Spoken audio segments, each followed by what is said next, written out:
Welcome. This is Crime Queen, and if you're joining us for the first time, this is the channel where we get excited about love. This is where we ignite that which dwells from within us, that which comes alive, makes us smile. Hence, we say the crimson light is life. So the Crimson Light is our journey to actualizing self-full love. This is where we are coming alive with words and numbers, numerology to be precise. We are trying to get a sense of our relationship with Eve, our relationship with Christ, our relationship with God, making sense of these aspects of our makeup. And of course, by doing that, we are hoping that we can get a better sense of ourselves, who we are, what are we about, and who we represent, what we represent, our purpose, and all of those things. And it may just happen by just paying attention, because as I say, we are numbers. We are numbers, and we are oh, so much so. In fact, I learned that there are 72 names for God. And that means if there are 72 names for God, 7 and 2 is 9. This is also showing exactly what we are talking about, that in the beginning, the word beginning is 9, and meaning the end is 5. So everything ties in together. 5 and 9 is 14, and 1 and 4 is 5. So we are seeing that the reflection of God and Eve and Christ is all present in the word, the first word of the Bible in Genesis, when it says in the beginning. Okay, so the word the also is 6, so that is present in saying and the is like the whatever it is, encapsulate the 6 days of creation. Then we have beginning, of course, as we say, is 9. So in the beginning, we have the first 3 numerical values for the 3 words of the Bible. The first one is 5, the second one is 6, and then we have 9. So 5, 6, 9. So there we are. It's like saying to me, this 569 is really showing there is an emphasis on these points here to 9. 9 here. We have the word revelation. In case you are new to this is our template that we are working from. I would urge you to watch the template series. I have done some series on template to actualizing self-full love, but also I have done a template which I felt was really beautiful. It's called synchronicity template, something thereabout, but it encapsulates the robustness of this template that we have been using, which derived through intuition. Okay, so we are talking about the first 3 words of the Holy Bible, which has been the book that has shaped all our being. It has shaped us, whether we accept it or not. We go about our daily lives doing sacrificial acts of sacrifice all the time, which will really reflect the sacrifice of Jesus Christ. So we see here that sacrifice is really very much a part of our makeup, whether we accept it or not. And I am believing, because there is really very little we can change about that fact, that it is best we get our perspective of and understanding of sacrifice in terms of this phenomenal story that has shaped our lives.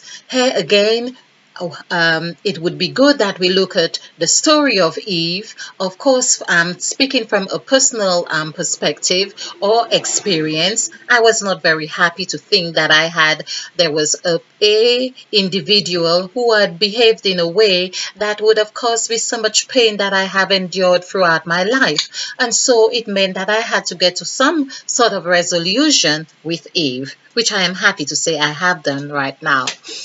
And hence, it seemed like I have now taken on this role of daughter, really pleading on behalf of mother, or not just pleading, but now I have this understanding. In fact, I am Eve, you are Eve. It's having that understanding of our parents, because who do we blame first in anything that happens to us? Our parents. We blame our parents for what happens to us, the things that have gone wrong, the pain we have endured. So when we go through examining our relationship or primary relationship with our parents, especially when we get to adulthood, we are better able to say or make sense of the quality of relationship we can then develop with them. Perhaps we come to realize we were very immature in our state of thinking, or whatever sense we made of them, or understanding. Well, they lived in a different environment. They had perhaps different resources around or influence, and so they made decisions that we may not have readily make sense of, but it really helps us to understand, and give us, in fact, the whole thing is really giving ourselves a chance to really make the optimum best of our existence. Isn't that delicious? Isn't that wonderful? I think it really is that we have that chance to do that. Oh, really? Okay, so of course, I'm going to keep this really short and bite sizes. This is what we are dealing with here. We are dealing with the idea that I think the whole story of Adam and Eve and the whole story of God, it's really like, or the Bible is really to get us to a place to opening our third eye. And that's what I believe it is meant when God said, I am that I am, which equals 5. But the 5 is really the position we need to be in to open our third eye. It's that position of being centered. It's that position of being grounded. It's that position where of having to get to the ninth stage of saying, I am shedding of old skin. I am shedding of what I don't really need. I'm shedding my understanding of the things that have entrapped me. I am shedding my, it's really getting to that stage of understanding, hey, this is where Eve opened her third eye. This is where Eve and Adam ate from the apple. And it's really knowing that when we go through that journey, we go through a fox journey. And I will just take you through this in case you're new to this. This is where we do our jazz in our formative years. We go through doing that jazz. Of course, we are not doing it on our own. We are always in agreement, whether it is our parents, whether it is with our siblings, whoever it is in the playground, wherever it is. This is where we are saying yes and no. But whether we are even saying no, there is an agreement that we are doing no because we are interacting with others in this section here. But this is the section that I also equate to the Last Supper with Christ and the 13 disciples, the 12 disciples and Christ being one. This is where that B is formed. This is symbolic of that B. You will see that in other presentations. It is also symbolic of the Bible. This is where every story has come together in the Bible that has shaped us, and it has come on the two. Two also here is denoting unity. It's denoting duality, agreement, and all of those things that you and I are doing now. We are exchanging. We are sending vibrations. Here is where this happens.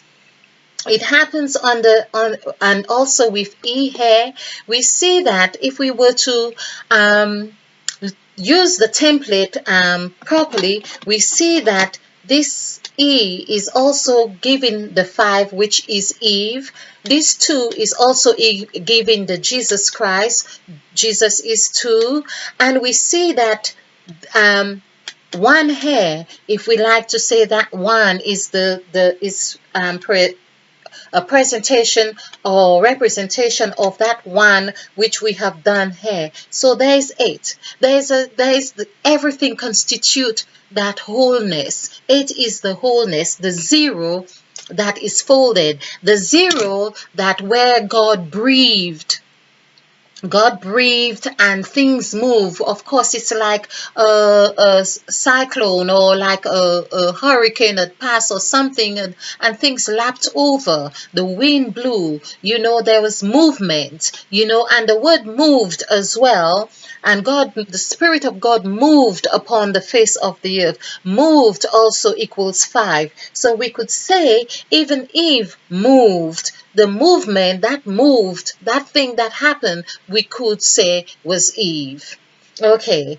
Or we could also, well, that's how it is, because there, like Emmett Fox says, nothing can come into your consciousness unless it finds something like itself on which to attach itself to. It means that for something to glue together or have an interaction, there has to be a relationship like itself where they connect. So we see that E here equals 5, which equals Eve, which equals waters. The word waters equals 5. And so we see that there is so much lending the impression that Eve would have been present before we are told about where God created man, of course. And there, perhaps this is what had happened in that creating man, and where Eve from Adam came about. It would have been intuitively done through Adam that he would have got this word Eve, to name her Eve, because it is also said because she's the mother of all living. All living, being the mother of all living, mother, the word is 7. And 7 is the totality of everything that has been. It's not saying when there's the 7th. It is also saying the 7. 7 is days of creation. Everything was there. So everything was there before this one. In fact, the word 1 equals 7. If I'm getting excited here. the word 1, let's just do that. O-N-E is 5, 5, and 6. 5, 5, and 6 is 16. 1 and 6 is 7. So there we are seeing from 1, there was Eve. And the word 7, when we do 7 as well, we have seen 7 shows as mother. We have seen 7 in the word 7, in the middle of the word 7. Let's do this here. And we are going to conclude on this one here. S-E-V-E-N. We see Eve right in the middle of 7. So I am going to, I love this. It's so delicious. I am going to leave this on here. It's just perfect because 7 is perfect. It's the perfect number. All right. So I'm going to leave this there. I hope you have enjoyed this. I hope you have found it fun. Oh, this is so good. Okay. And I hope, well, you join us, and I'm thanking you for watching this. And let's look forward to more videos that enlighten us of who we are, where we're coming from. Of course, we have been taught through scientific studies as well that everything we have been from beginning and everything, but we are just doing this to get a sense of putting those polarities or dichotomies to rest. Okay, thank you for watching, and be a field, be bright, and because we are planting new seeds, and stay ignited. Thank you. Namaste, and spill over with love. Because this is how we do it. We share to actualizing soulful love.